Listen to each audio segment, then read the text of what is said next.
Hey everybody! Good afternoon, as we are now afternoon. By definition, you have lunch, we are afternoon. So welcome. And we're going to mix up the order of things from what we've done in the last couple. And so I'm going to start out with a little conversation about this booklet. So this booklet is in an envelope that is either at your table or has your name on it. It is on that table. So if you want to send a representative to go and grab that if you have not. Otherwise, go ahead and pull it out now. You want me to? I'll get one. And you'll get a sense of where we're going here. As we talk about generations of grace, it's important to remember that our starting point right now is that we are celebrating our 70th birthday. So that's a big deal. Grace is part of a large cohort of congregations in California that were founded in the decade or so following the Second World War. There are a lot of congregations kind of in our age bracket, so to speak. And so we're celebrating our 70th, and the question for us is, what do the next 70 look like? There are lots of stories represented in all of you here today in how the faith has come to you, maybe in small ways and in big ways perhaps, because of those who have gone on before.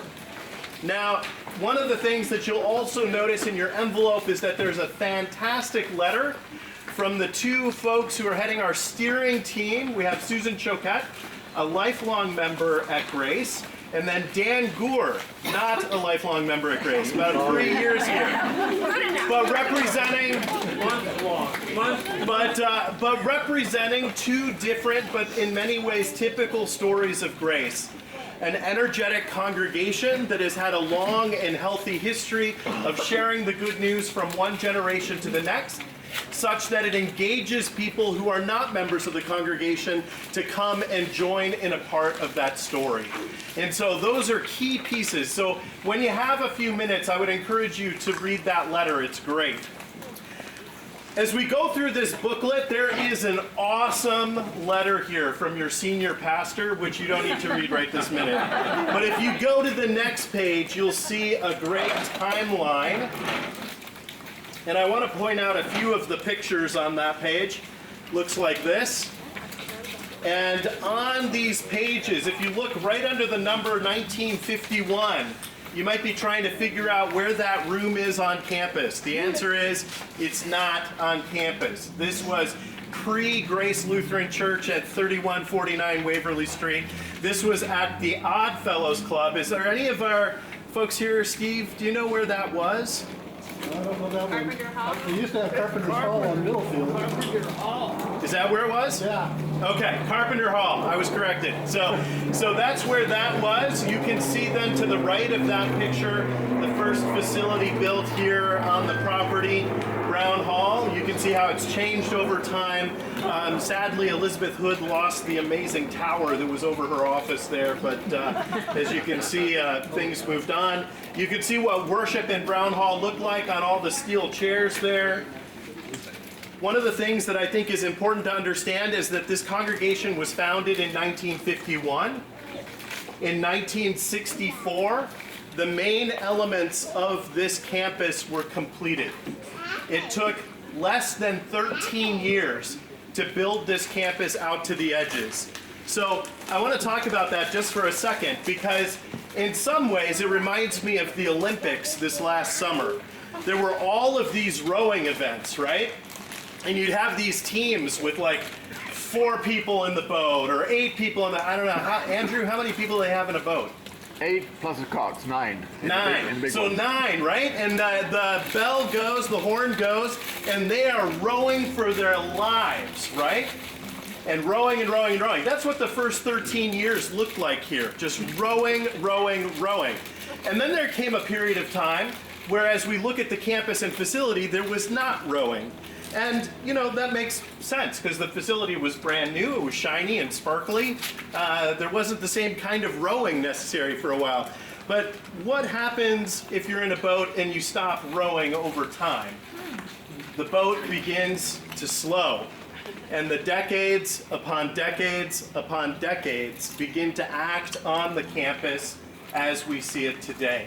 Now, through the years, there were improvements, bumping out Brown Hall this way, moving the kitchen to its current position, updating the courtyard over here. In the early 80s, there was some updating of the sanctuary space, modernizing it. That was a key push. The next, probably most important push was in 2001 at the 50th anniversary of Grace Lutheran Church. And there were a number of projects done throughout the campus. New carpeting in the sanctuary, paint. Brown Hall got some acoustical tiles in the top. The Ed Wing got new partitions and some updating over along that way. But when we think of kind of core maintenance things like the roof, the campus has 23,000 square feet under a roof, right? We did the sanctuary roof. That was not a small thing. So that was a big chunk of maintenance when we did the Narthex project. We also did not a roof, but the parking lot, which those of you who recall what it looked like before we had it done, it was in a bad, bad way. And we were able to get that updated. But as we look around the campus, we recognize that there are some aspects that are getting a little long in the tooth. If we turn then to the center of this booklet here, you can see the focus. I want to start with what's on the right-hand side there. It has always been an important practice at Grace that we tithe on our capital campaign as we tithe on our operating fund. And I want to mention that often our focus, or at least in recent years, the focus has been helping our ministry partners with capital obligations of their own. So for instance, South Palo Alto Food Closet needed a new freezer. We've assisted with forklift repair at Ecumenical Hunger Program in East Palo Alto. At Mount Cross, there's been a desire to update the restrooms related to their retreat spaces so that they might be more inclusive as well as more private. So when you go and have a room at the retreat space, you have your own bathroom. So these are all big steps, and we want to encourage that. And then the next thing you see there, service existing debt. Now, I know all of you signed up for this lunch with the hope of an extensive conversation about servicing the existing debt. But I wanted to take just a quick second to refresh everyone on where we've been. So about 8-9 years ago, we had a single budget at Grace. Everything, including the kitchen sink, was in that budget. The mortgage that was remaining from the purchase of the second parsonage, all of our staff compensation, utility bills, property taxes for those properties, all kinds of things. Everything that we spent money on was in that budget. And we had choices to make then at that point, because one of the things with the unified budget is often there then is not enough money to do any of the things really. In some ways, we had chosen to have a mortgage in lieu of an associate pastor in those days. About 8-9 years ago, we said, you know what? We should separate the budget. We should have an operating budget and a capital budget, so that the capital budget can focus on capital things, operating can focus on operating things. And as you can see, we've accelerated in a direction that has allowed us then to handle a mortgage as well as increasing our staff. So that's important. Wyatt, I keep quoting Wyatt because it was such a great phrase. He said that it is important that we're intentional about our capital obligations, as opposed to just at the end of the day going, oh, well, I mean, how much does that roof cost? I don't know. And so that's been an important piece. So we do have a mortgage. Again, some of it is residual from the second house, and some of it is from the construction here. And it was a $2.5 million mortgage 4 years ago. And today it's about 2.2. We've got 21 years remaining on that mortgage. I believe the interest rate is like 3.875 or something like that. Bear in mind, if you're the kind of person who looks at those sorts of things, that churches do not have the same lending options that individuals or for-profit organizations do. So that's actually a pretty good interest rate as far as churches go. So those are the pieces there. When we look at the tithe and service existing debt, the income from the second parsonage goes into the capital budget, and then we have these capital campaigns every 3 years to help fill in that gap in regards to servicing the existing debt. Now, I'll move on to this next section, then we'll stop for questions. But if we look at the orange part, which is more fun than the service existing debt part, we look at things that we want to accomplish around here. We have a lot. I haven't figured out what's the word. Roofs. You have a. There we go. There's a lot of places that have a roof on them, and many of them, some of them, I think might be close to original. And that's starting to get a long time ago now. And even though we don't live in Seattle, we do have a prayer that it will rain again someday, and we would have space for that. Kind of alongside the roof, as you might recall, when we did the narthex, there was talk of repairing the steeple. We did get the glass reglazed, but that did not stop all of the leaking. It seems that the repairs are fairly simple. What is not simple is getting somebody up there to do the repairs. So the good news is that we have gotten a bid from somebody willing to do the work of getting a scaffolding all the way up there. So we may auction off nighttime tours of the steeple. We just won't tell anybody. But so the hope is, if we're going up there every 60 years, we probably ought to do everything that needs doing while we're up there. So the steeple, the roof of the office area, all the way through to Fireside, the roof of the education building. We will not be able to do all of that likely, but we want to make significant progress on getting those elements replaced. And then focusing beyond that to the education wing. And you've heard about thoughts in regards to that. We don't have a firm budget at this point yet, because in many ways it depends on the response of the congregation to this campaign to understand what we can possibly do over there. And I would say the key things are to improve and potentially expand adult gathering spaces, with the idea that our outside adult groups can meet in the same places that our inside adult groups meet, so that we don't any longer have this situation where we have outside 12-step groups using the same space as our Sunday school because we're not equipped for coffee, and coffee stains on Sunday school curriculum, and it's just a mess going back and forth. The idea of improving our senior high youth space. The idea of creating largely dedicated space for a program that has no space really to speak of, which is our middle school and confirmation program, to make sure that there is dedicated space there. And just the general repairs that need doing. And if you're uncertain about repairs that need doing, or maintenance and updates and upgrades, just take a quick gander in the restrooms of the Ed Wing that are original 1964 restrooms with 50 plus years of use. It's a little rough, but I'd say, not after lunch maybe, but the next time you're here. And then in addition to that, just a reminder that this main campus is one of 3 properties that we have. And so we own 2 homes, one of which I live in. And that also needs a little work here and there, although largely in this project it would be a very small slice of the puzzle on that front. If you turn the page one more time, on the far right, the maroon, burgundy, reddish kind of color to the right there, you get a sense of what our goal and our target is. We know that the last year and a half has been challenging in many, many ways. Although for people who hold stock, we know that it has not been challenging in the same way. And so after having delayed our capital campaign that should have happened last fall to this fall, there is some hope that we have an opportunity of raising $1 million or more over the next 3 years.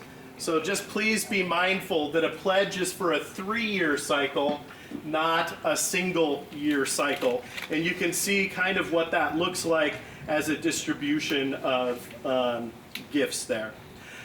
So I'm going to stop there and see what questions there are. We may not have it all drilled down on every little thing, but please, if there's anything you're curious about, history, current, things, obviously you'll have time to peruse the booklet. You're probably wondering where the pledge card is. We want you to peruse the booklet. Then there will be pledge cards. Questions? Don? When is this going to start? So Pledge Sunday is the 31st of October, so in a few weeks. So that's going to be Pledge Sunday. And then we will see where we are and finalize the plan. And so we understand if we have 300,000 for improvements, or if we have 600,000, and then we would go from there. And so I would expect that on some of the preliminary things, it's possible that work could begin even this winter at some point on some of those elements. But the work would be ongoing over the 3 years as resources came in. So that's one thing that we'll try and balance, that maybe in the first year, not everything that is being done is invisible to you unless you were walking on the roof. We'll see if we can balance it out. Thank you. Thanks, Don. Yeah, Lee. Is there a separate pledge for the operational and capital? But Oh, thank you so much for that question. So yes, the idea with the capital campaign is that your capital pledge for the next 3 years is over and above your pledge for the operating program. So this is over and above that pledge. And again, just a reminder, we're so used to that annual pledge for the annual offering that this is a 3-year pledge. So if it works for you to give a single gift, that's great. That's fine if that's what works for you. If you'd rather give something on a monthly basis or an annual basis, that works fine too. But just know that this campaign is a 36-month horizon, however it best fits your circumstances. Cool. Yes? another one, is this distribution here of gifts, is that typical of what we have, Grace has provided in the past? It is, actually. Okay, So the 99 gifts is about what we received? we received 104 pledges, I want to say, in our current operating. So this actually reflects our congregation pretty well. So it's possible we might not get quite that many, but we also know that everybody's decision is their own decision, and we don't know everybody's personal financial situation, such that perhaps these numbers are too low in some cases, and perhaps in some cases they're too high. So, but we expect that in the mix that we'll be somewhere close to this. Thanks, Lee. Good. The one thing I want to emphasize is that the 31st of October is 3 weeks from now. There's all kinds of time to ask questions. Dan and Susan can help answer those. Certainly I can. Eric can as well. He's working with the lead gift team and is in on that. And certainly if you have any general finance questions about Grace, Wyatt is always happy to field those. But in an effort to not keep you here all day, I'm going to hand the baton over to Pastor Don. Great, thank you, Matt. My question is, so we're having a capital campaign, and the gifts are over and above our annual giving, as we just answered here. Where is that money going to come from? Question. That's your question. That's what we want to talk about. How do we make a decision about a capital campaign gift that is over and above our annual giving, because that actually has to maintain the ministry here? So I want to spend just a little time. Cindy's going to pass out some handouts about that, but before we get there, I just want to go back. You have experienced what we did on Thursday and Saturday was a Bible study on Paul's second letter to the Corinthians, which actually is in the center of your table. I would invite you to take that with you, have a chance to read through. There are a couple of verses I just want to do as we're getting the rest of these handed out. This letter was written because there was a famine in Jerusalem, and the Christians there were suffering quite a bit. And the apostles had asked Paul to do a capital campaign, if you will, to raise money in support of the Jerusalem Christians. So he is writing to the congregation in Corinth as one of those congregations, asking them for support for this. And as he did so, he ran into a congregation in Macedonia. And he was overwhelmed by their response, because the second thing that we read here, giving is proportionate to one's income. Here's what Paul wrote. For as I can testify, they voluntarily gave according to their means, and even beyond their means, begging us earnestly for the privilege of sharing in this ministry with the saints. Paul was blown away by that. If any of you served on a stewardship campaign or in a congregation, you don't get many calls for people begging to give the gift. And please, Pastor Matt, can I give this gift right now? But it was an example of their generosity in response to Paul's invitation to give to their sisters and brothers. And he probably wasn't even going to ask them in the first place, because they really were in dire straits economically. Second part I think I want to say is that giving, generosity, is an attitude, and it involves our posture and the way we carry ourselves. And what I want to say about that is they gave themselves not merely as we expected, they gave themselves first by the will of God to the Lord and then to us. This is about faith. This is about trust in the God who will provide and who has promised that we will be provided for. Now, I want to say just a word about posture. And I'm gonna ask Eric to come up here as my partner in this. So one of the things that happens in giving is that it actually can change our attitude and the way we carry ourselves. So I have found this precious gift that I've admired for the last couple of days, because it's handmade, I know that, and I know it has a lot of value. But I've also gotten to know Eric, and if you don't know Eric Rausch, he's easy to get to know, and you too would probably want to give him something of value. So I'm going to give this gift. Eric, this is a gift for you, and it's all yours. Thank you, Don. I really appreciate that. You're very welcome. I don't have one of these. I bet you don't. Now just look at the encounter that just happened. If you experienced, one of the things that happened when I gave Eric that gift is that I had to let go of it. When we give a gift, our hands open, otherwise we cannot give that gift. The other thing is that there was an exchange. I gave him the gift, he said thank you, there was eye contact, we'll probably have further conversation, but there's potential for relationship. Now if you think about the contrast to that, if I really love this gift so much that I thought about it and said, you know what, I don't really want to give this away, so I think I'll keep it for myself. What happens with my posture? I turn inward, I turn away, literally turn away from the person that I was encountering before, and I hold on tight, turning inward. When I turn to give a gift, my posture changes, I give it away, my hands are open, and you know, this is the posture that the early Christians used when they prayed, like this. I told the group the other day, I said, we shy Lutherans, we kind of go like this when we pray. But you may have been in a worship service where people actually raise their hands and say, Lord, here we are yours. You are the one who provides everything that we are and all that we have. And so it is kind of a cool posture, but it opens us up and opens us to relationships in a way that we might not have thought about before. So you may keep that for as long as you like, Eric.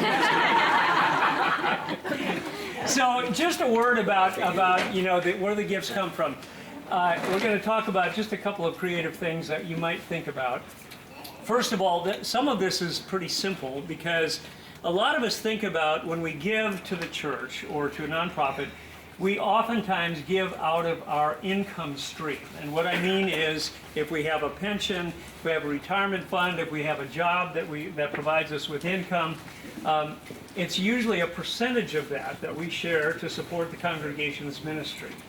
Capital campaigns often are, well, most of the time, this is money that's given over and above our regular giving so that we keep that going. So sometimes we need to do some prioritizing about our income and our spending. There's a number of ways we can think about doing that. I know one couple I talked to a number of years ago, and this has happened a couple of times. They were preparing to buy a new car. They'd already gone to pick out the car, and they had the car payments figured out and all that kind of thing. As their church invited them to consider a gift for the capital campaign, they made the decision to drive the car they had for 3 more years, but to make what the equivalent of the car payment would have been as their pledge. So they still had transportation, but they made that a priority, and they were absolutely amazed what that added up to over 3 years. You know, when they looked, when that guide of, you know, what are we giving, it was much above what they had originally considered giving originally when they were invited to do so. So that's one way that people have done that. Rechanneling a current expenditure.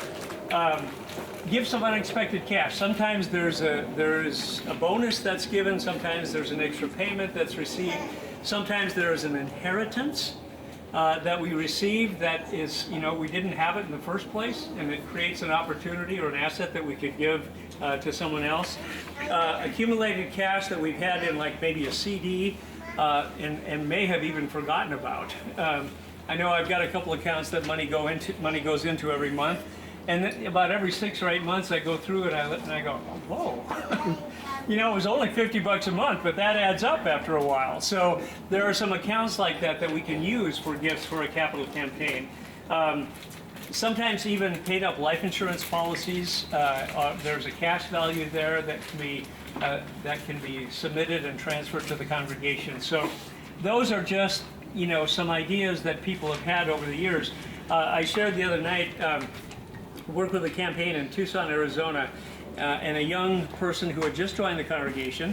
He had been given a gift of a restored Corvette by his uncle. Nice gift, huh? Young guy, but he already had a car. He was living in an apartment with 1 parking spot and realized that driving a Corvette back and forth to work wasn't the most practical thing in the world. And he had grown up in that congregation, had been an active part of it.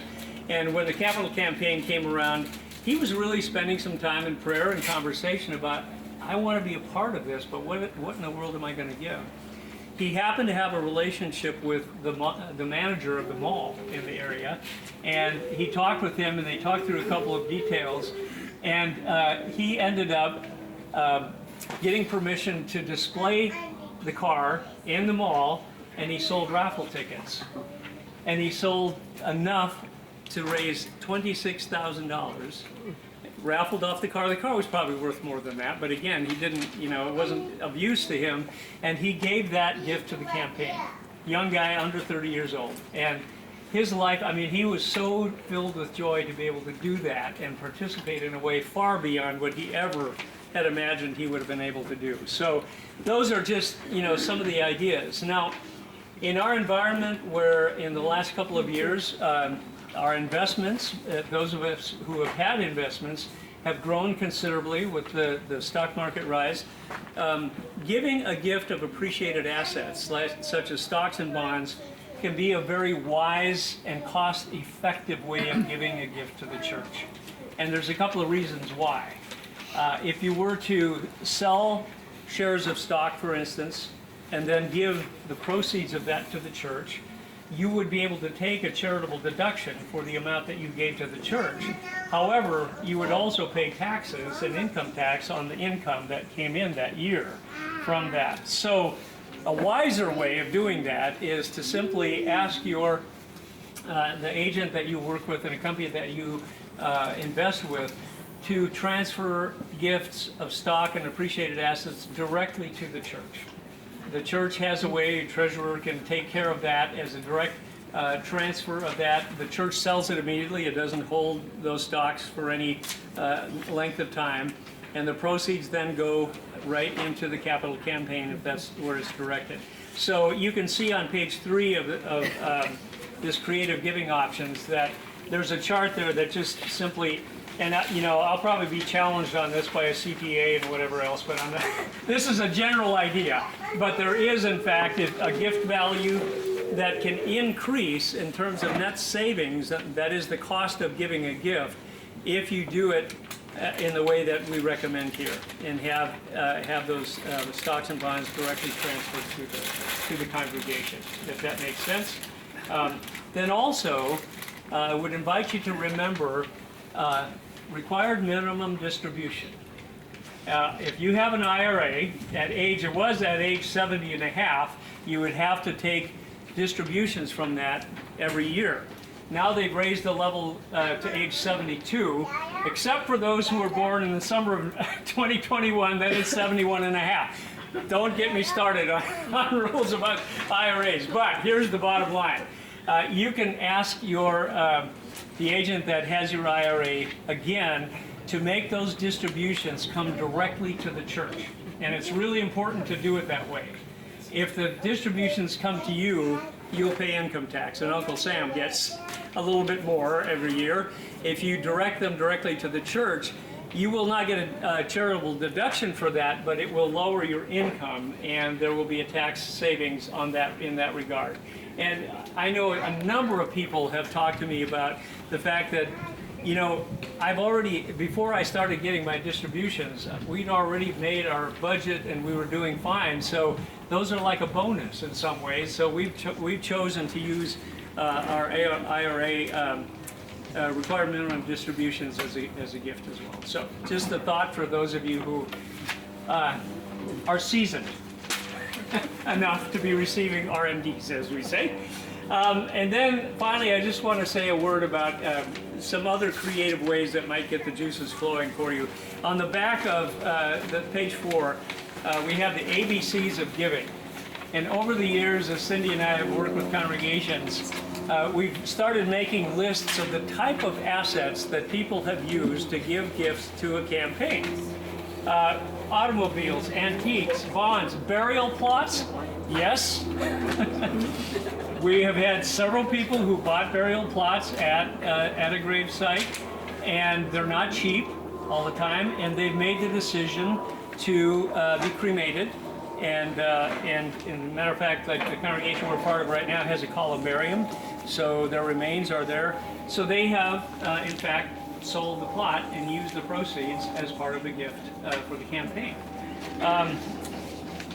At the bottom, down at the bottom there, we forgot to put on there, after Y, a yacht. In a few years ago, when Enron was still Enron, before Enron took a dive, one of the executives at Enron was a member of the church I was working with. And I went into the office on a Sunday morning to make some copies, and the fax machine was right next to the copier. And when I walked in, the fax machine had just finished working, there was a bill of sale for a yacht from Florida with his name on it, with the proceeds being directed to the congregation. It was a very nice gift. A very nice gift. But he was such that they had stopped using it, and they decided that's the asset that they were going to use. We've had other people say, we bought that wonderful travel trailer and all of our dreams 5 years ago. We used it once. And it's been in storage, and we've been paying for storage for that for a few years, and maybe it's time that we dispose of that and possibly use the proceeds for this. Livestock is on there. Sometimes when we've worked in the Midwest, or even commodities, I know that I grew up on a farm in North Dakota, and one of the ways that my uncles and my dad would give to the church is to say, Don, take that load of barley into town today and tell the elevator man that the check goes to the church. Make it out to Gethsemane Lutheran Church. And so they used that, those commodities, that grain, as a gift for the church's ministry. One rather humorous thing I shared with the other groups. I worked with a congregation in Charleston, South Carolina, and a woman called one day and wanted to talk to me about a gift to the campaign. And it was kind of a long, kind of a sad story. She had been married 4 times, and each husband had preceded her in death. But she said each husband had given her, when they got married, a beautiful diamond ring. She had 4 of them now, 4 diamond rings. And she said, I loved each of them, and I was honored by these gifts that they gave me as a ring, as our wedding. But she said, I really don't wear them. I don't need them. She said, what would you think about how I might use this asset as a gift? And I said, well, I'll talk to the pastor and some people in the congregation. We found an appraiser, jewelry appraiser in Charleston, and she took the rings down, had them appraised, substantial jewelry, and found a buyer. And so she was able to sell those to the buyer and use that as her gift for the campaign. The only little wrinkle was that a couple of weeks later, the pastor called and he said, I just want you to know that there's a rumor going on that this consultant we hired is telling us we have to sell our jewelry to raise money for the church. So I'm going, no. So we got that shut down, and no more of that rumor. But it's just to say that we invite you to really think any number of ways of how it is that you can best allow this congregation to service its debt, to give 10% away to ministry outside of yourself here at Grace. But also, we have been so impressed with what you did during the last campaign to upgrade the narthex. And we would love to return to visit Grace in years to come and see that the rest of the campus looks like the narthex. That's the challenge. That's a vision I have, and I know many of you have, for this campus. Because for the next 70 years, they will be building on the legacy that you leave for them here in this campaign and in the next 3 years of giving to come. So I invite you to consider that prayerfully, and thank you deeply for being a part of worship today, being part of this gathering, and we'll also want to say a huge thanks to Dan and Susan and Eric, and especially Pastor Matt. Your energetic, visionary pastor. You are very lucky, very fortunate to have that gentleman as your pastor. So thanks to all of you. Cindy and I say thank you, and we'll see you again on Reformation Day. But before we go, any questions, anything about any of the things that we've talked about here? The one handout I didn't really talk much about, expanded tax benefits. This is if you really kind of need a way to fall asleep at night. Might be a good document to read through. It could apply in some cases, but this one on tax benefits, yeah, that one. This one won't fall asleep. That one you will. So anyway, yes, please. Just real quick, I do believe, and Eric also correct me if I'm wrong, but I do believe we have some resources in the wider church if there are some questions about giving that are a little more technical. So just be in touch if you have any questions like that. And like I said, we have 3 weeks until Pledge Sunday, so this is time to reflect, stir up whatever questions you might have, touch base with folks, and get those questions answered. But we're excited that you took the opportunity to be with us today. Thank you so much. And Maria and her crew furnished the food today and all of these events. Wonderful job. Thanks so much. All right, go in peace. Eat more sandwiches. Thank you.